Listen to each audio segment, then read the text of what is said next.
En nuestra acción extraordinaria de protección 1528-20-EP, que conlleva una garantía jurisdiccional, que es una acción de protección, igual que en las dos instancias de la acción de protección, la accionante fue ciudadana de nombre Clelia Mariela Pozo Acosta, a quien el Consejo de la Judicatura había destituido del cargo de notaria en el marco de un sumario administrativo iniciado en su contra.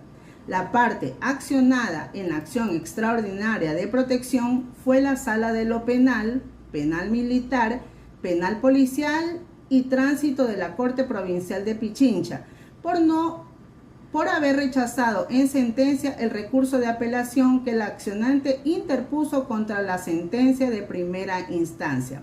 En la primera instancia de acción de protección, la parte accionada fue el Consejo de la Judicatura, que fue demandado por la accionada en razón de haberla destituido del cargo de notaria en el marco de un sumario administrativo iniciado en su contra. Del caso.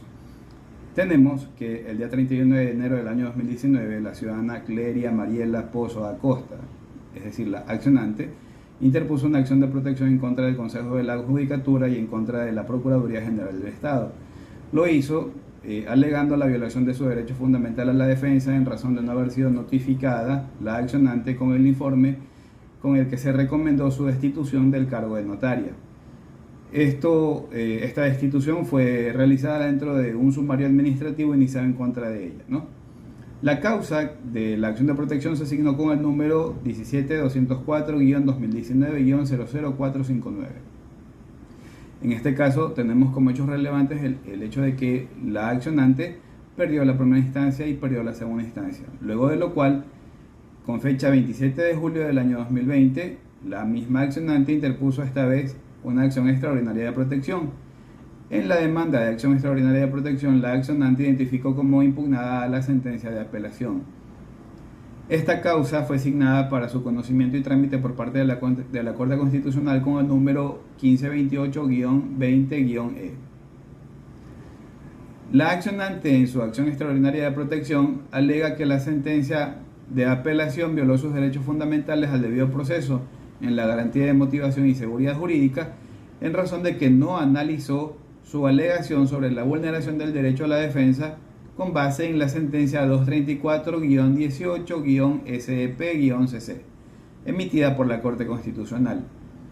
En cuanto a la sentencia de primera instancia, la accionante también se manifestó afirmando que ésta tampoco había analizado la violación de su derecho fundamental a la defensa establecido en la misma resolución 234-18-SEP-CC. Pues la sentencia de primera instancia también habría negado la acción de protección con base en jurisprudencia colombiana y sin pronunciarse de ninguna manera con respecto a las alegaciones interpuestas por la accionante en su demanda. La Corte Constitucional observa que en ambos casos, en ambas demandas, la accionante formula el mismo cargo respecto de la sentencia de primera instancia y en contra de la sentencia de segunda instancia, pues estima que en ambas decisiones estuvieron omitidas, por decirlo así, estuvo omitido el cumplimiento de la sentencia 234-18-SEP-CC sobre la vulneración del derecho a la defensa cuando no se notificó a la accionante el informe motivado que se emitió en contra de ella en el marco del sumario administrativo iniciado en su contra por parte del Consejo de la Judicatura. Se trata de los principios procesales. Luego de un análisis de esta sentencia, hemos concluido que no se han presentado principios procesales que ameriten una mención. Las sentencias que han sido conocidas por los jueces dentro de esta causa son las sentencias del 12 de febrero del 2019, quien la conoce el juez de la Unidad Judicial de la Familia, Mujer, Niñez y Adolescencia de la Parroquia de Iñaquito del Distrito Metropolitano de Quito, quien le niega la acción de protección. La accionante apela ante la Sala de la Corte Provincial y quienes ellos también le niegan el recurso de apelación. La accionante solicita una revocatoria de estas sentencias. Vamos a hablar acerca del análisis constitucional del caso que hemos tomado para trabajar. Pues bien, La Corte Constitucional examina el cargo que deduce la accionante en su acción extraordinaria de protección, que consiste en el hecho de que ambas decisiones judiciales, la de primera y la de segunda instancia, omitieron considerar el contenido de la sentencia 234-18 SEP-CC emitida por la Corte Constitucional cuando no se le notificó a la accionante en el trámite administrativo el informe motivado en el marco del sumario administrativo iniciado en su contra por parte del Consejo de la Judicatura. A efectos de este estudio, la Corte Constitucional se plantea resolver el siguiente problema jurídico. Es una pregunta. Las sentencias impugnadas violaron el derecho a la seguridad jurídica al inobservar el precedente jurisprudencial establecido en la sentencia 234-18-SEPCC. Bien, entrando en este análisis, empecemos manifestando que hay un precedente efectivamente de la Corte Constitucional contenido en esta sentencia referida, la 234-18-SEPCC. Este precedente es relativo a la notificación del informe motivado en el marco de sumarios administrativos iniciados por parte del Consejo de la Judicatura. La inobservancia de un precedente de la Corte Constitucional en sí ya acarrea o involucra o representa una vulneración autónoma al derecho fundamental a la seguridad jurídica. Por lo tanto, para analizar el cargo de la accionante, recordemos, ella alegaba que no se le había considerado en ninguna de las dos instancias, ni en primera ni en segunda, esta sentencia precedente de la Corte Constitucional.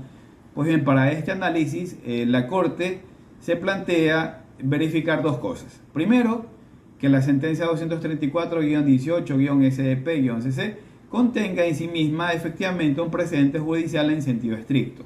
Y en segundo lugar, o como segundo punto, que el precedente resulta aplicable al caso objeto de estudio por compartir las mismas propiedades o características relevantes. Pues bien, con respecto a la primera cuestión, que era si la sentencia 234-18 SEPCC contiene un precedente, efectivamente, sí, esta sentencia contiene un precedente judicial en sentido estricto. ¿Cuál es la regla de este precedente? Pues bien, tiene dos cosas. Primero, que si el Consejo de la Judicatura omite notificar el informe motivado a la persona sumariada y, segundo, adopta la decisión de destituir a la persona sumariada con base en el informe no notificado, entonces se está vulnerando el derecho a la defensa de la persona sumariada. Ahora bien, al existir este precedente judicial en sentido estricto, corresponde en este momento verificar si este precedente era aplicable al caso en concreto.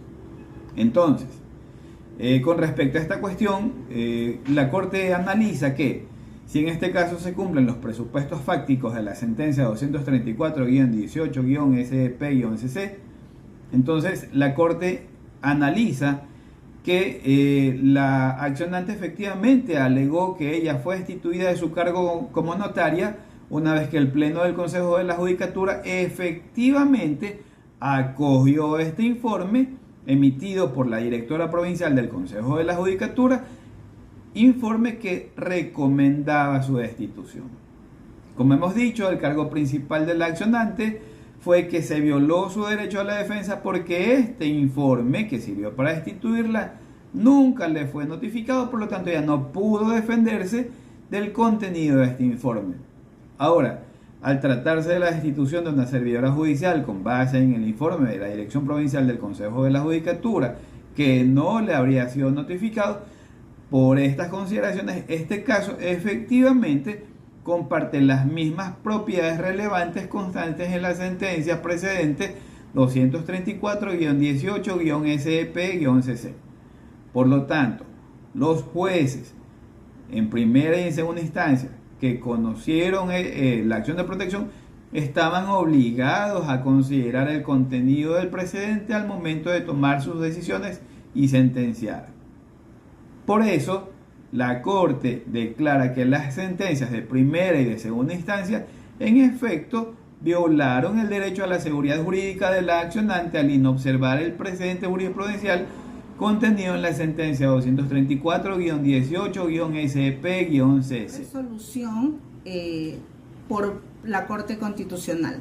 El Pleno de la Corte Constitucional en este caso resuelve, primero, aceptar parcialmente la acción extraordinaria de protección 1528-20-EP. 2. Declarar que las sentencias dictadas el 12 de febrero del 2019 por el juez de la Unidad Judicial de Familia, Mujer, Niñez y Adolescencia con sede en la parroquia Iñaquito del Distrito Metropolitano de Quito y el 3 de marzo del 2020 por los jueces de la Sala de lo Penal, Penal Militar, Penal Policial y Tránsito de la Corte Provincial de Pichincha violaron el derecho a la seguridad jurídica. Punto 3. Dejar sin efecto las sentencias identificadas anteriormente, como fue la sentencia del 12 de febrero del 2019 y la sentencia del 3 de marzo del 2020. Cuarto, disponer que un nuevo juez o jueza de la Unidad Judicial de Familia, Mujer, Niñez y Adolescencia de la parroquia de Iñaquito del Distrito Metropolitano de Quito, previo sorteo, resuelva la acción de protección. Gracias por su atención.